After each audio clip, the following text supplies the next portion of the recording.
Everyone thinks they know me. The gowns, the hair, the scandal, and of course the infamous line, "Let them eat cake." Spoiler alert, I never said that. Not once. But history has a flair for drama. And apparently, I'm the villain you all wanted. So let's clear the air. I was born in Vienna as Marie Antoinette Josefa Johanna, yes, it's a mouthful, into the Habsburg dynasty. My mother, Maria Theresa, the only female ruler of the Holy Roman Empire. My life was diplomacy from birth. At 14, I was married off to the Dauphin of France, Louis Auguste. We barely knew each other, didn't speak the same language fluently, and surprise. The court of Versailles wasn't exactly welcoming to outsiders. I was mocked for everything. My accent, my clothes, even how I walked. And yes, I liked fashion. I liked beauty. I liked art. I threw parties. I commissioned plays. I brought culture and excitement into that stiff old palace. But apparently, that made me a monster. Now, about the cake. The phrase, "let them eat cake," was actually written by Rousseau years before I even arrived in France. And he never credited me. Historians now believe it was propaganda, slapped on my name because I was a foreign queen, and people needed a scapegoat. France was crumbling economically. The king, incompetent. The government, corrupt. But me, I was easier to blame. They called me Madame Deficit, said I was bankrupting France with my wardrobe and my gambling.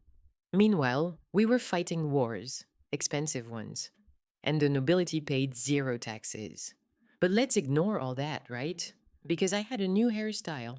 And then came the diamond necklace affair. I wasn't even involved, but my name was dragged through the mud again. I was guilty by association, by proximity, by public hunger for scandal.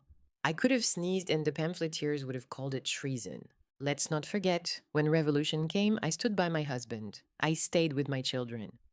I didn't flee when I had the chance. I believed in the monarchy, yes, but I also believed in stability. France was burning, and I was still being judged for wearing silk while Rome burned. When we tried to escape to Montmédy, we were caught, betrayed, paraded through the streets like criminals. They called me l'Autrichienne, a cruel pun mixing Austrian with bitch. Charming, really.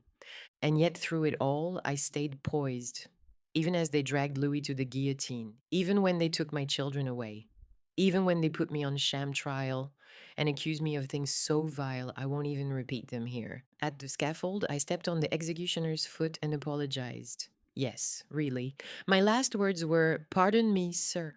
I meant not to do it. Grace until the end."